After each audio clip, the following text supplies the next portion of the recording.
Bom dia, alunos do quinto ano, tudo bem com vocês?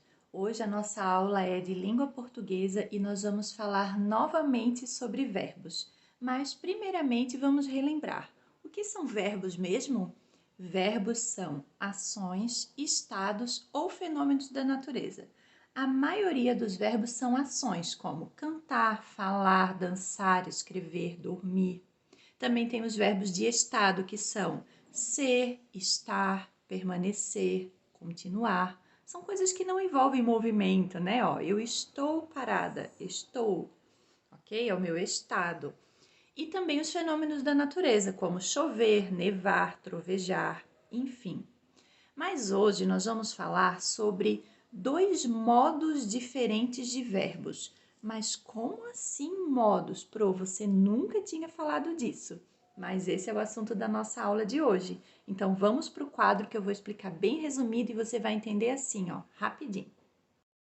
Hoje nós vamos falar de dois modos diferentes dos verbos: o modo indicativo e o modo subjuntivo. O modo indicativo é quando o nosso verbo exprime algo real, algo certo de acontecer. E o modo subjuntivo é quando ele fala de algo duvidoso, algo incerto. Vamos ver alguns exemplos.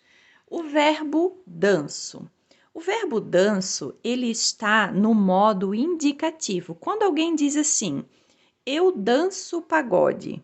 Essa pessoa está falando de algo que é real, que é certo. Ela dança mesmo, não há dúvida disso.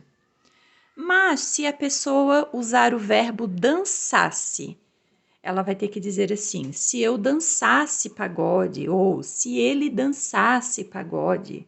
Aí já está falando de algo que é duvidoso, é incerto. Essa pessoa não dança mesmo, até parece que ela queria dançar, mas ela diz: se eu dançasse, então é algo duvidoso ou incerto. A palavra danço está no presente, né? Eu danço. Mas no modo indicativo também pode estar no futuro, olha só. Cantarei é algo que vai acontecer no futuro. Será que quando a pessoa diz eu cantarei, ela está deixando alguma dúvida de que isso vai acontecer? Não, não.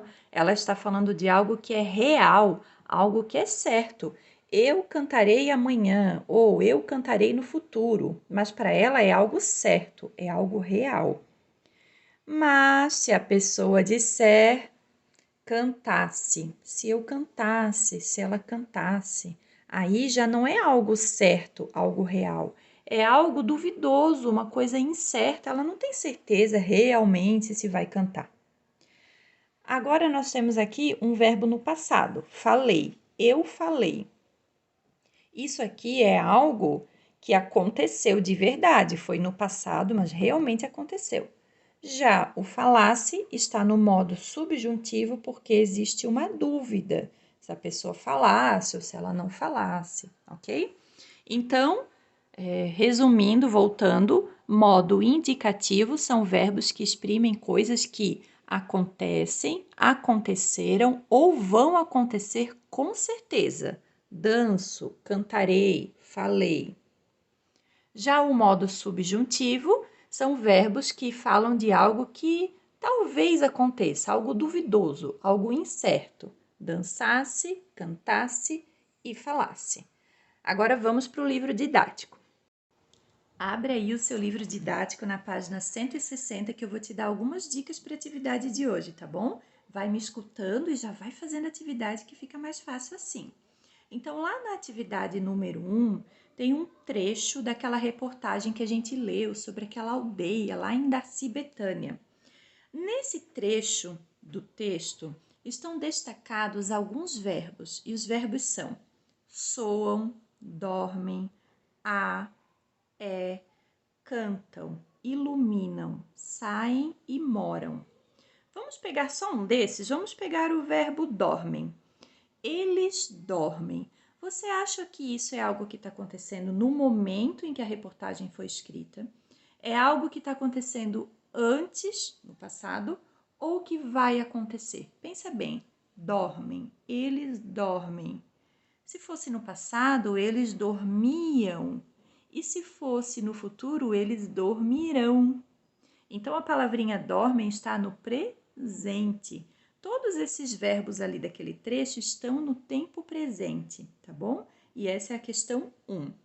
Na questão 2, diz: o uso do tempo do presente, né, na reportagem, ele faz com que os fatos relatados pareçam uma ficção ou fatos verdadeiros. É só você pensar quando tem uma historinha de ficção, como da Chapeuzinho Vermelho.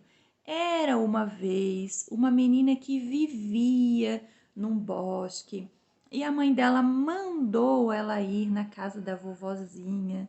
Percebe que quando é algo na ficção, usa-se o tempo do passado? Mas essa reportagem é algo real e é usado o tempo presente, ok? Essa é a questão 2. Na questão 3, os verbos soam, dormem, cantam e iluminam poderiam ter sido escritos no passado? O que você acha? Tenta ler de novo aquele trecho ali, colocando os verbos no passado, assim, ó. Os grilos soaram solitários enquanto todos dormiam na aldeia. Você acha que ia ficar bom também? Isso é a sua resposta pessoal, é sua opinião, sim ou não, tá bom? E depois na letra B, e os verbos saem e moram poderiam ser escritos no passado? Vamos ver. E as crianças saíram das casas de pau a pique onde moravam com os pais. Será que não dá a impressão de que as crianças saíram e foram embora morar em outro lugar? Então, será que poderia mudar para o tempo passado ou não? Veja bem, né? Alguns dá para mudar para o passado, que não muda o sentido do texto, e alguns não dá. Na questão 4, tem um outro trecho do texto que diz assim: as crianças mais velhas vão em grupos para o rio, ainda bem cedo, onde se lavam, nadam, brincam de saltar na água e riem sem pressa. Ali tem vários verbos. Esses verbos, em que tempo eles estão, hein?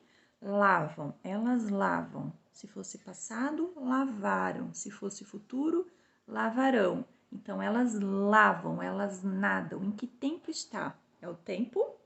Não vou falar, hein? Você que vai ter que descobrir aí. E na letra B está perguntando, o uso deste tempo que você respondeu na letra A, ele mostra que esses verbos são coisas que acontecem. São fatos costumeiros, que acontecem todo dia, são fatos não habituais, que acontecem uma vez ou outra, ou são fatos imaginários. Assinala aí, depois eu quero ver. Na questão 5 tem uma entrevista, um pedacinho de uma entrevista do autor Ziraldo. Sabe o autor do livro O Menino Maluquinho? Então, tem um trecho ali e ele fala sobre como que ele se tornou um autor, o que na infância dele influenciou ele a se tornar um grande autor, ilustrador. Aí você vai ter que responder as letras A, B e C baseados nessa entrevista, tá bom? Na número 6, você vai ter que registrar 3 coisas que você faz habitualmente. O que é habitualmente? Que você tem hábito, por exemplo, acordar, escovar o dente, comer, tomar café da manhã, almoçar, estudar, fazer a tarefa. Então, você vai ter que pensar em 3 coisas. Ó, vou falar 3 coisas que eu faço, tá? Eu dou aula, estudo para minha pós-graduação e cozinho para minha família. São 3 coisas que eu faço habitualmente. E você? 3 coisas. Na letra B, 3 coisas que você fez ontem. Eu fui ao médico, preparei aulas para a semana que vem e organizei a minha casa. E a letra C, 3 coisas que você com certeza fará nos próximos dias. Então, o que eu farei? Gravarei aulas, postarei aulas no YouTube e corrigirei tarefa dos meus alunos. Perceberam que eu usei os verbos no futuro, né? Faça isso você também. Todos esses verbos que nós usamos na atividade 6 são verbos no modo indicativo. São verbos que mostram coisas que realmente aconteceram ou vão acontecer. Então, o que realmente aconteceu na minha vida ontem? Preparei aulas. O que realmente está acontecendo agora? O que eu faço sempre? Escovo os dentes, acordo, cozinho. O que realmente vai acontecer amanhã? Gravarei aulas. Eu não estou falando assim, se eu gravasse assim, aula? Não, não é algo incerto, é algo certo. Eu vou gravar e postar no YouTube, tá bom? Então, esses são os verbos no modo indicativo. Na página 162, nós vamos falar sobre verbos do modo subjuntivo. São aqueles verbos que a gente não tem muita certeza, sabe? Se vai acontecer. Cantasse, falasse, escrevesse. Então, ali logo na questão 7, você tem que completar duas frases com os verbos que tem entre parênteses, mas você tem que passar esses verbos para o modo subjuntivo. Então, olha só na frase A, você tem que completar com os verbos aparecer e iluminar. Só que tem que combinar com a frase. Então, ó, se os raios de sol já aparecessem e iluminassem a vida, as crianças já teriam saído das casas de pau a pique. A mesma coisa você vai fazer na letra B. Na número 8, você vai novamente ler um trecho da entrevista do Ziraldo e responder. Na número 9, você vai completar com o verbo do final, só que combinando com a frase. Então, vou te ajudar na primeira e você faz a segunda sozinho, tá? Número 9, letra A. Se ele, tananã, o menino maluquinho, resolveria a vida de todos. O verbo é ser. Se ele ser o menino maluquinho, não combina, né? Nós vamos ter que adaptar, vai ficar se ele fosse, tá bom? Na letra B é um pouquinho mais fácil. Na número 10, você também tem que completar com algo que você gostaria de ser, de fazer ou de ter. Vou fazer na minha frase, tá?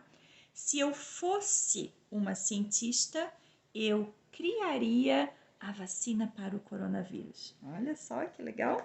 Então, isso é o modo subjuntivo, é algo incerto, duvidoso. A gente não sabe se vai acontecer, né? Nas páginas 163 e 164 tem mais atividades sobre os verbos no modo indicativo e subjuntivo. Você vai ler as tirinhas e responder com base na tirinha, tá bom? Não esquece, verbo no modo indicativo é algo certo, que já aconteceu no passado, está acontecendo no presente ou vai acontecer com certeza no futuro. Verbos no modo subjuntivo são coisas incertas, que a gente não sabe se vai acontecer.